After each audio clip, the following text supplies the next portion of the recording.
I cry every day. Every day. My daughter was my best friend. My best friend. Heart aches so bad. I would have to be paying myself for the rest of my life. I can't even read my whole letter, but it's hurtful. It's hurtful. It's so hurtful. He needs to sit and think about what he's done. This is Kiara Brown. She was 18 years old and planning her prom together with her mom. But just as they were doing that, someone visited their home. Kenisha never got to say goodbye to her daughter.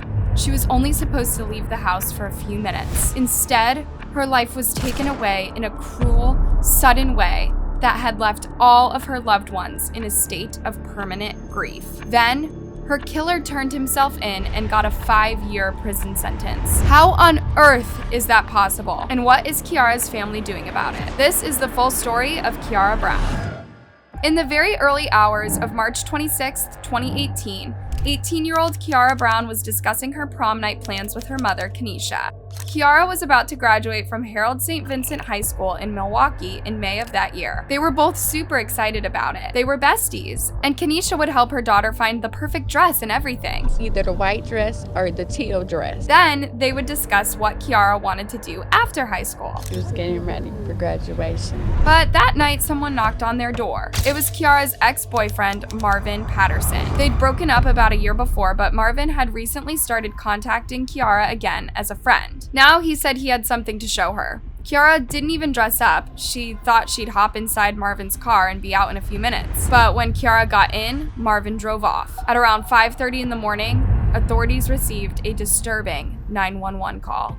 Someone had called to report seeing a lifeless body inside a white Audi parked at the intersection of 98th and Carmen Avenue. Officers rushed to the location only to find a teenage girl looking asleep in the passenger seat. Within a few hours, the body was identified as Kiara Brown.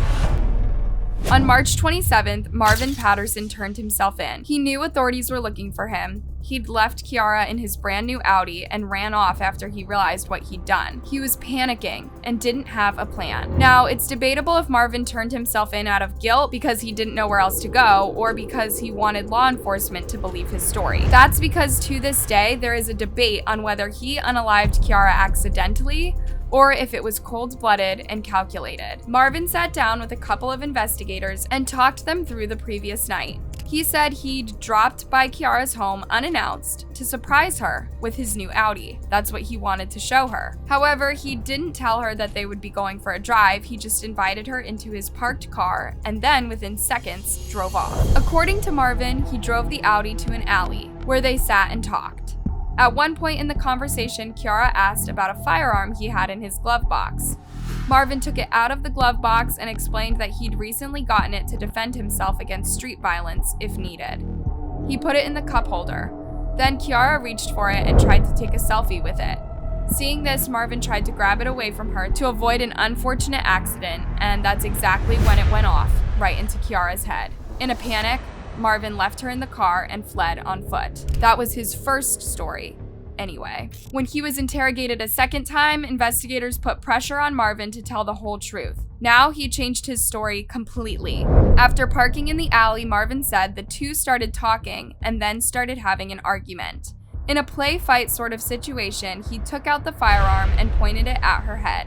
That's when it went off, to Marvin's shock. In both stories, Marvin was adamant he did not want this to happen, but the detectives were suspicious. If he didn't want to take Kiara's life that night, why did he come to her house unannounced and drive off with her without her consent? And why would he change his story so drastically between the two interrogations? Was there more to the night than he let on? Marvin Patterson was arrested and charged with first-degree reckless homicide and the use of a dangerous weapon. But it would be down to a jury to decide if what happened that night was an accident or not.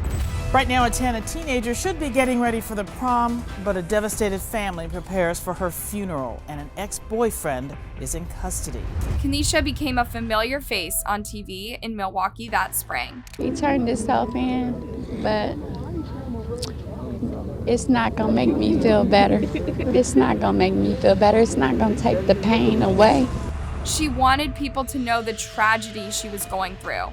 And above all, she wanted justice for her daughter. Kenisha and Kiara's other loved ones were certain this hadn't been an accident. This is someone who clearly let jealousy play a huge role. Exactly.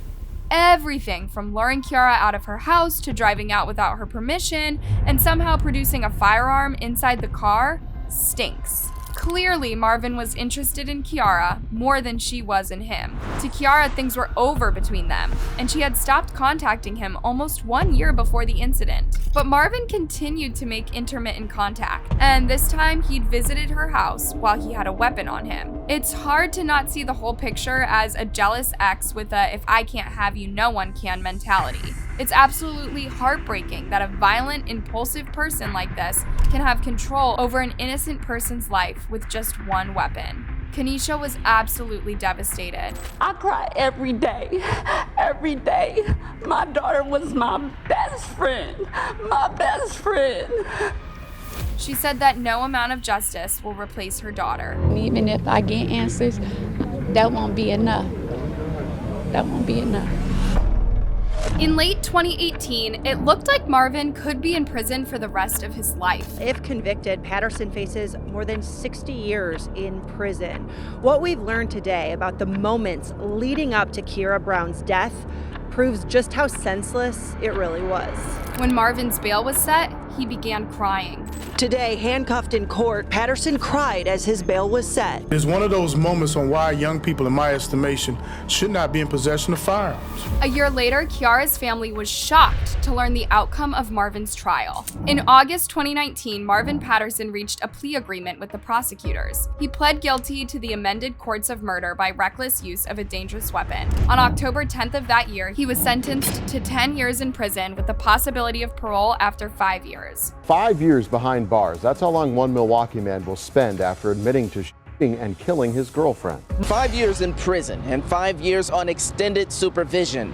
That's how long Marvin Patterson will spend in the correctional system thanks to amended charges. For many people following this case, Marvin's sentence was way too light. He had taken a life, and to most people, it looked like it was premeditated too. How could he just get off with a few years behind bars? The judge had this to say to Marvin.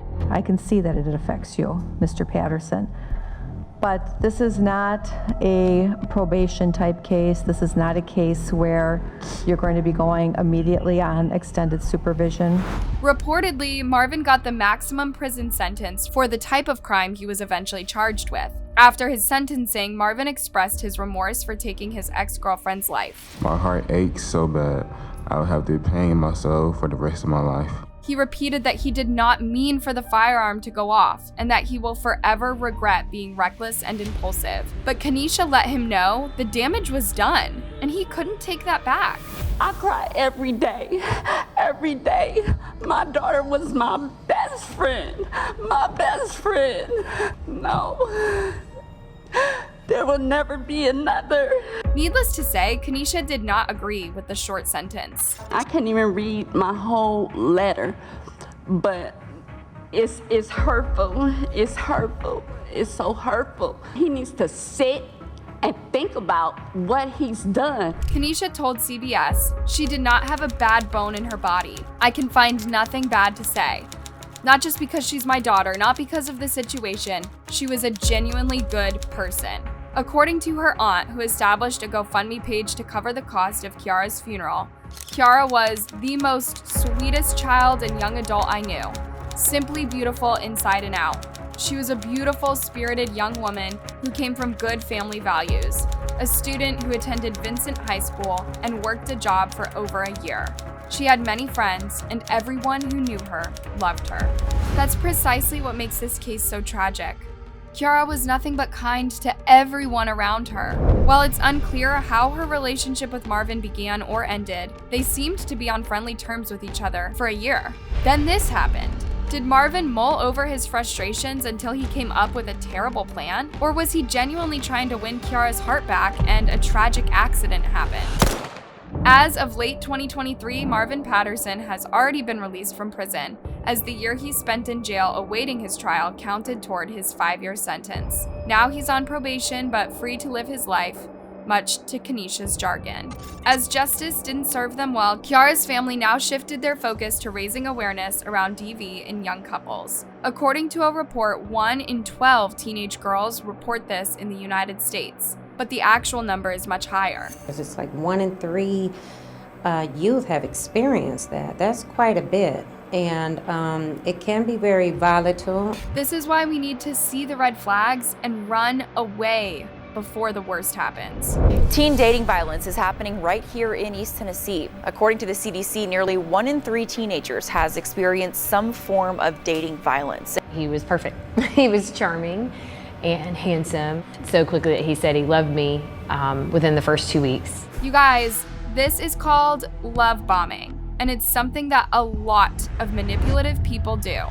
They shower you with compliments and excessive gifts in the very first weeks to earn your undivided attention. Then the gifts start disappearing and they begin demanding more and more from you. They might try and separate you from your loved ones too, so you only depend on them for care, affection, or even money. Subtle as it grows that you don't see what's happening. Emily's boyfriend began controlling her every move and had a say in everything she did. I saw the tracking, the calling on the phone, and constantly wanting to know where I was and who I was with. Then it got even worse. For me, it was physical photos that were passed around. It's super important to know the early signs of an abusive relationship so that you know it's time to get out. You're in a situation and when the person is extremely jealous, when they're controlling, and they want to isolate you from family and friends. Kiara's family doesn't know how her relationship with Marvin was. She didn't speak of situations like these, and although they did break up, Kiara never gave her mother the full story. It's very likely jealousy and resentment played a role in Marvin's decision that night, unless he was simply trying to rekindle things with his ex. What do you think really happened that night? And was Marvin's sentence fitting? Hey, thanks for watching. Let me know your thoughts on this case in a comment, and before you go, make sure you like and subscribe. See you next time.